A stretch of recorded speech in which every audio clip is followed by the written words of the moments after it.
Hi Capricorn, this is Job. Welcome po sa ating channel. Gamitin ang reading na ito bilang gabay lamang.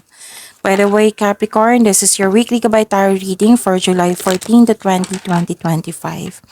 Kung naka-resonate kayo, comment down. Kung hindi kayo naka-resonate, ibigay niyo po sa iba kasi channel reading po ito. This is for you, Capricorn.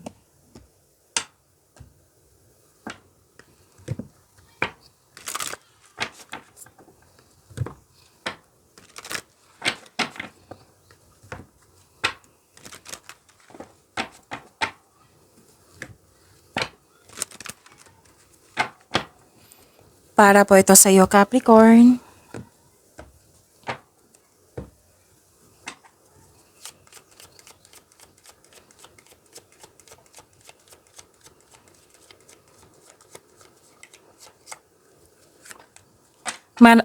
Maraming salamat po sa inyong patuloy na suporta at maraming salamat din po sa mga hindi nag-skip ng ads. Sa mga hindi pa nag-subscribe, subscribe na po kayo at click bell notification para malaman nyo na may bago tayong video. Para sa mga gustong magpa-reading, comment po kayo ng personal reading. Again, comment kayo ng personal reading and check my reply sa comment section. May importanteng lakad kayo, Capricorn, or di kaya may bibisitahin kayo or kayo ang bisita. Parehas lang, no? So, pasensya na. So, pwedeng kayo ang bisita or may importanteng bisita kayo ngayon. Okay? Pwedeng importanteng lakad or di kaya bibigyan mo ng agarang aksyon yung dumating na news or information. May nag-observe dito, nag-spy. Pwedeng kayo ito or pwedeng yung isang tao. Kasi may nakikita ko dito ng isang tao na may hilig magmanipula na may gustong kunin. So, ask your intuition kung gusto nyo pong malaman kung sino ito. So, may opportunities na dumating sa inyo na kailangan nyong bigyan ng best choice and best decision.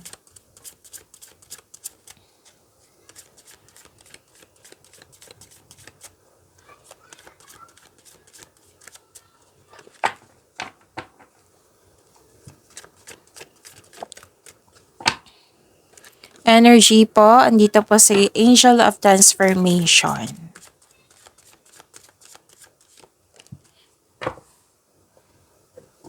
Paalala lang po, Capricorn, na kung may napansin kayo na repeating message, meaning to say pinupush ng course niyan.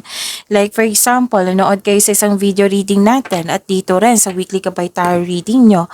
At may napansin kayo na repeating message. Yan po yung pinupush ng course na kailangan nyo bigyan ng atensyon, solusyon at aksyon kung maaari po. So ano yung energy ni Capricorn? This is releasing, this is transition, time, necessary change. May pagwawakas na parating, for example, relasyon, end of contract, pwede din tumiwalag ka or nagkaroon ng disconnection. Ang ilan sa inyo may parating na new beginning sa buhay, may pagkakaroon ng transformation. Pwede din nag-let go ka sa opportunity dahil sa hindi mo na kailangan. May nakita rin ako dito ng paglilipat ng lokasyon, may ganap na paglilipat ng negosyo, paglilipat ng bahay. Pwede din yung nagkaroon kayo ng disconnection sa inyong dating kaibigan, ex ba ito, na magkakaroon kayo ng connection ngayon. At may nakita ako ditong cool off or space. May nakita rin akong change career.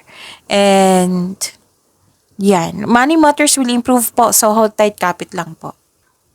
So, andito po si Angel of Transformation. Let us say the power of affirmation to attract more blessings. Sabi po dito, let us say, I embrace change and new beginnings. Again, I embrace change and new beginnings. Okay, so impulsiveness, sense of adventure.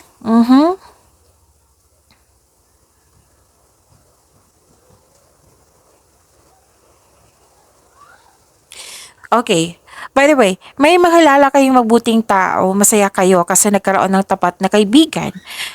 May bata or younger person dito na tutulungan mo. It might be this is you, pero din isang tao na mas bata pa sa'yo na tutulungan mo siya sa kanyang pangarap. May parating din ng good news po. Makaka-receive kayo ng good news, pwedeng opportunity, offer, sobrang busy mo ngayon. Kitang-kita ko dito.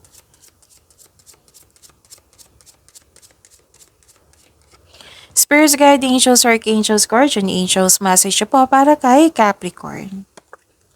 Embrace healing. Healing is taking place in your life. Allow it to bring positive transformation. positive transformation. Wow, nag-clarify talaga, no? Na positive transformation, na ang yung transformation na sinabi is positivity.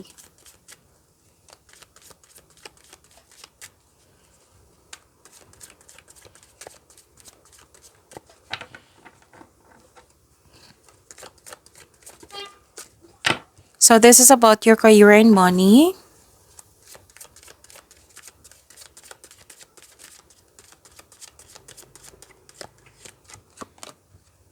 Andito po sa Angel of Magic. Sa career and money nyo po ito.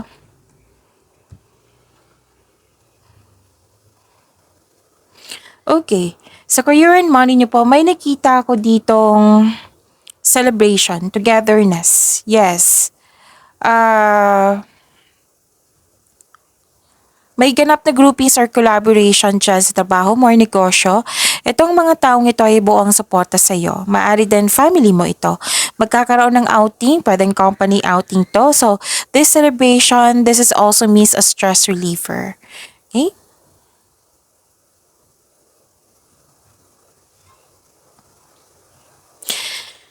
At granted yung manifestation mo. Sabi po ng card niyo po dito. Use your inherent skills to create opportunity. Kung may balak kang mag-start ng negosyo, now is the time. Know your worth when negotiating for a raise ng allowance ba to, sweldo ba ito, kung ano pa yan. At may signing of contract akong nakikita dito. Okay, so andito po sa Angel of Magic. Let us say the power affirmation. Let's say, I am a powerful creator. Again, I am a powerful creator.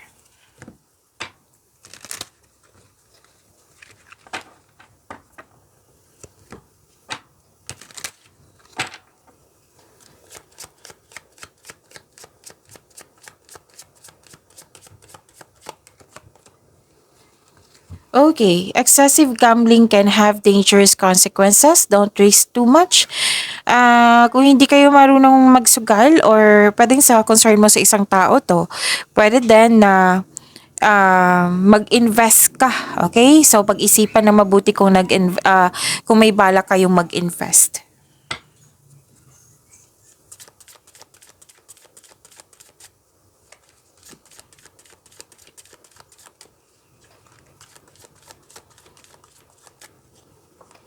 Love life, self-love, partnership, and romance ni Capricorn. Okay, kunin ko yung unang nakita.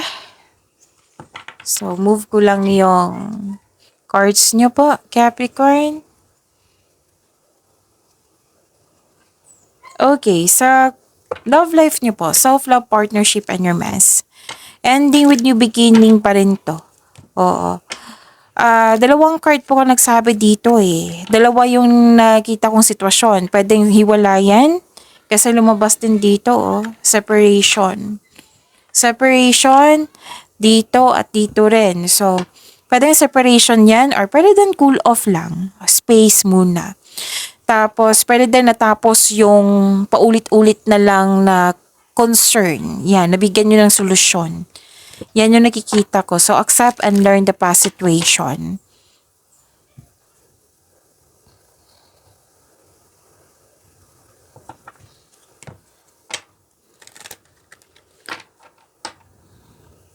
Sa mga single dito, may maniligaw ka na very charming at passionate partner na very active kang suyuin. May bagong relasyon po ako nakikita dito.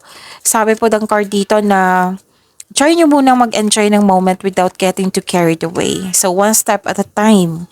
Dahan-dahan lang. Oo. So, maaari din makatagpo kayo ng partner through travel. Okay? So, take a leap of faith. Sabi po dito, only when you're